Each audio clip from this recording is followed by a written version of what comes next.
बिस्मिल्लाहिर्रहमानिर्रहीम। अस्सलाम वालेकुम। मैं हूं डॉक्टर कमर फारूक और बार्सिलोना से अपनी पाकिस्तानी कम्युनिटी के लिए एक ज़बरदस्त किस्म की जो खुशखबरियाँ हैं वो तो हम पिछले 3-4 दिन से सुना रहे हैं। 26 जनवरी 2026 को जब हुकूमत की पार्टी और पोदेमोस जो उनकी अलाई पार्टी है, उन्होंने जब फैसला किया कि हम स्पेन के अंदर इमिग्रेशन खोलने जा रहे हैं, तो एक खुशी की लहर पूरे स्पेन के अंदर जितने गैर कानूनी कारकुन वतन थे उनमें फैल गई। और 27 जनवरी 2026 को बाकायदा तौर पर इसका ऐलान कर दिया गया कि अब जो 8,40,000 के करीब गैर कानूनी तौर पर तारकिन वतन यहाँ पर मौजूद हैं स्पेनिया के अंदर, उनमें से कमोबेश 60% 60% लोगों को, 5 लाख जो लोग हैं उनको लीगल कर दिया जाएगा। 26 तारीख को अभी ये बात सामने आई और 27 को ये बात पास कर दी गई और आज 28 तारीख का दिन है जनवरी का, और ये दिन भी गुजर गया। लेकिन मुझे हैरत हुई है, शायद मेरी नज़र से ना गुजरा हो। अगर किसी ने कोई काम किया है तो उस पर मैं पेशगी माजरत ख्वाह हूँ। मैं हैरत ज़दा हूँ कि इतना बड़ा स्टेप लिया हुकूमत स्पेन ने, पेड्रो सांचेज ने तारकिन वतन के लिए, और पाकिस्तानी जो तकरीबन कतलूनिया रीजन के अंदर 17 से 18 हज़ार के करीब इस सहूलत से फ़ायदा उठाएंगे। लेकिन मैं हैरत ज़दा क्यों हुआ, वो इसलिए कि स्पेन में ख़ासतौर पर कतलूनिया रीजन के अंदर 3 पाकिस्तानी फेडरेशन हैं और एक फेडरेशन के साथ 18 एसोसिएशन जुड़ी हुई हैं। 18 एसोसिएशन का मतलब है कि वो इस कम्युनिटी के अंदर अपनी जड़ें रखती हैं, लेकिन अफसोस को कोई जड़ें नहीं है।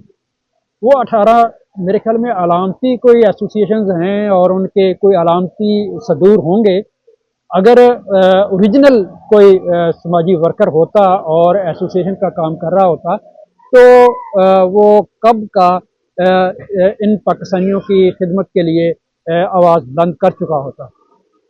अब वक्त है कि जिस तरह कौंसलेट के अंदर आज कौंसल जनरल साहब ने कहा है कि हमने सुबह 9 से रात 11 बजे तक के लिए अपनी कौंसलेट को तमाम लोगों के लिए पूरे हफ्ते भर के लिए खोल दिया है, और उन्होंने कहा कि ये 3-4 हफ्तों की सारी हमारे पास ज़रूरत होगी लोगों को, हम 3 हफ्तों के अंदर अपने पाकिस्तानियों को अथॉरिटी लेटर जारी कर देंगे।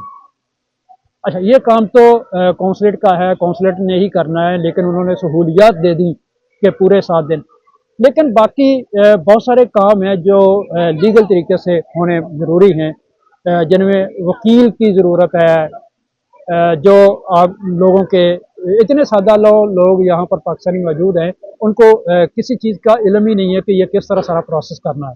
तो उनकी रहनुमाई के लिए कोई हेल्प डेस्क, कोई किसी किस्म का कोई अमदादी कोई सिलसिला शुरू किया हो गया हो, अभी तक तो कोई नज़र नहीं आया। हाँ, एक एसोसिएशन ने ऐलान किया कि हम अथॉरिटी लेटर बनाने के लिए जो फॉर्म है वो फिल करके देंगे, वो फाइल बना देंगे। बहुत अच्छी कोशिश है, होनी चाहिए। लेकिन अथॉरिटी लेटर के बाद सर्टिफिकेट आने के, करैक्टर सर्टिफिकेट के आने के बाद जो ज़रूरत है वो है 1 अप्रैल से 31 जून तक, जब लोगों ने अपनी फाइलें जमा करवानी इस गवर्नमेंट के पास। अभी बहुत सारा वक्त है इन फेडरेशन के पास, एसोसिएशन के पास, कि वो कमो बेश बार्सिलोना के अंदर, बार्सिलोना के अंदर, सांता कलोमा के अंदर और जो इलाके हैं जहाँ पाकिस्तानी ज़्यादा तादाद में मौजूद हैं, वहाँ पर हेल्प डेस्क बनाएं, वहाँ पर वकला को हायर करें जो इमिग्रेशन के मामलात को खूब जानते हैं, उनके ज़रिए पाकिस्तानी कम्यूनिटी को सहूलत दें।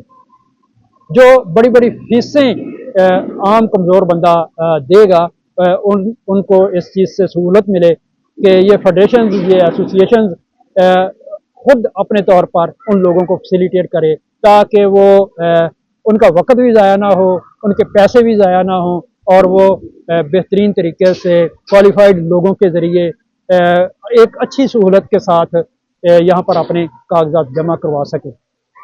मुझे उम्मीद है कि ये व्लॉग मेरा है तो तनकीदी, लेकिन मुझे भरपूर उम्मीद है कि तीनों फेडरेशंस एक एक हेल्प सेंटर और बेहतरीन वकील की खिदमत हासिल करेंगी, जो मुफ्त तमाम पाकिस्तानियों के केसेस जो गैर कानूनी तौर पर यहाँ पर मुकीम है और जिनको हुकूमत स्पेन मौका फराहम कर रही है कि वो लीगल हो जाएं, उनके लिए ज़रूर इंतज़ाम करेंगी।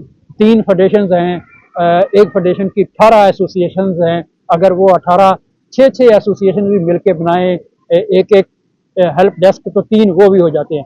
6 हेल्प डेस्क यानी कि 6 माहिर वकील पाकिस्तानी कम्युनिटी को जो 18,000 के करीब लोग मौजूद हैं उनके पेपर जमा करवाने के लिए मौजूद होंगे। मुझे उम्मीद है कि जो हमारे बड़े हैं खानों के होटलों से बाहर निकल कर पाकिस्तानी कम्युनिटी के लिए काम करेंगे और ना सिर्फ इज्जत मिलेगी बल्कि दुआएं भी मिलेंगी।